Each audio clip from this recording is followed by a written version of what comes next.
All right, so let's talk a little about the eye line.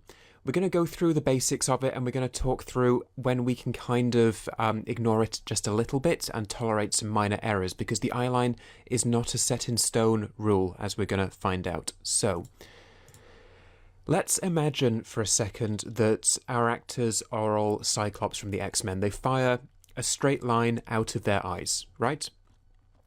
The eye line refers to an imaginary line that is cast out of an actor's eyes to whatever or whoever they are looking at. The actors' responses to each other are vitally important, so making sense of their eye line is quite important as well. Notice I say quite, not overwhelmingly important. The basic idea of the eye line is if we take different shots out like this and we lay them out side by side like very simple comic book panels, we should be able to draw a straight line from the actor's eye in one shot to the subject of their gaze in another.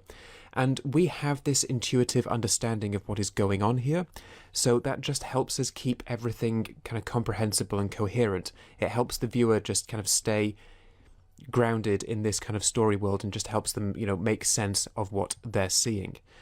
But this is the thing, it's not everything. The eye line is a subjective subject. Now that's not to say that you can just ignore it. It is important, but it is not everything. Some editors treat it as an absolute rule, and beginners in particular love it because it gives them the feeling of there being hard and fast rules for what is ultimately a highly subjective process. There's a reason I've waited so long to talk about this, because when I first started teaching this, I went through all the the technical foundations first, and what I've just found was that every student's edit was really slow and awkward because they just let the eye line dictate the pace of their edits, and that's something that we shouldn't do. It can play into it, it's certainly a factor, but it should not be the only thing that decides a pace of the edit, okay? The emotional impact of your shot is the most important thing.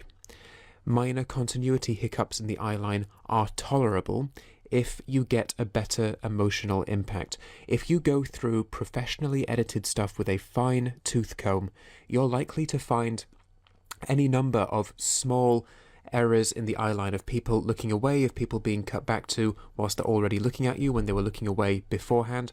That's all fine.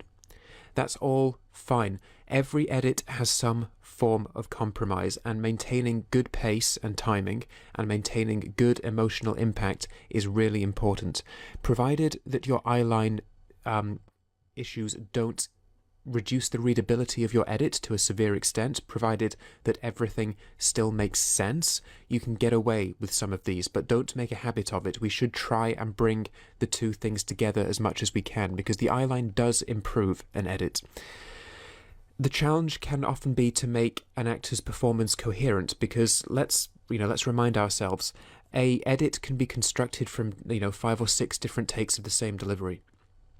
The viewer might think, oh look, there's like one delivery, the actor goes through and does this once because it looks like one finished delivery, but we have cut their performance up into individual lines, into individual words, sometimes just little syllables off screen, and then we're reconstructing all of that as a final edit ourselves. So it's got to be coherent. Using cutaways, cheating angles, all of that good stuff, there are tools for getting around difficult issues like this. If we have no way to make the eye line land, then we can get away with minor errors. Okay, that is fine, and it happens all the time in every single production. Okay? And the last thing I want to go through, because this is another thing that a lot of beginner students trip up on, is that the eye line does not mean a line from eye to eye. It means a line projecting out of eyes to a subject. We can emphasize a look away, and we did that with quite a few edits with Tom. When George is talking, Tom doesn't want to maintain eye contact and he's looking away whilst George is talking, and that's fine, that's good. In fact, we wanted to emphasize the fact that Tom cannot maintain eye contact because he's too uncomfortable, and that George can because he's earnestly trying to help, and at that point he was failing to make an emotional connection to Tom in order to help him. So looking away, looking at a prop, looking somewhere else can be just as dramatically valid and engaging as an eye-to-eye eye line. We have to think about what's happening in the scene and what our eye line implies. So a good way to manage a reveal from off screen is to have an actor look at it beforehand, and then we actually get a slight cue that there's something unseen going on, right? So in cases like that, it can be very important. Now, obviously, most of this is decided at the point of capture, and I want to stress that you cannot fix eyeline goofs with visual effects. You cannot fix this in After Effects. You cannot fix this in Fusion, okay? If you have a CGI team and Nuke at your disposal, then cool, go ahead. Anything other than that, you're not going to fix this with VFX. So if a client asks that, state upfront, no, cannot happen. It falls to us to make the best construction of the edit that we can. So you need to remember that the eyeline is important, but it is not everything. And if you cannot make it land perfectly, your best bet is to try and find something else in your edit to emphasize. There's a hierarchy of things that are important in our edit, and we can shift our focus between them depending on the story that we're cutting. And always remember that most of your audience are not actual editors. Minor continuity errors are justifiable if they serve the bigger picture. If you think you get a better version of that story, slight technical goofs are okay. Of course, there are people who catalog all of these things. Nobody cares about them. You don't care, I don't care. Even the people who watch those continuity error things in the UK, Michael Webb used to do them. We don't care.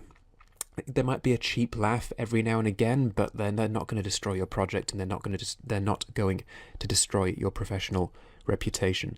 As long as you believe you've done that in the service of telling the best version of that story you can, don't worry, okay? Minor, not major, minor things can be forgiven, and they will be forgiven almost constantly by your audience if the drama that you're presenting them with is engaging enough.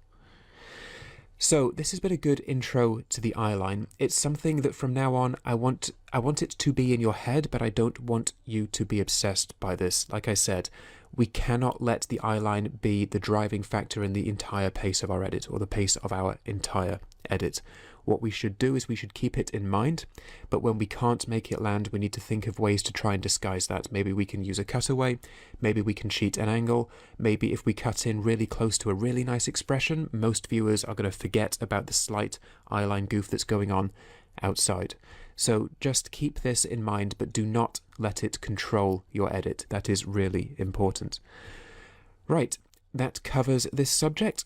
Click on through to the next lecture.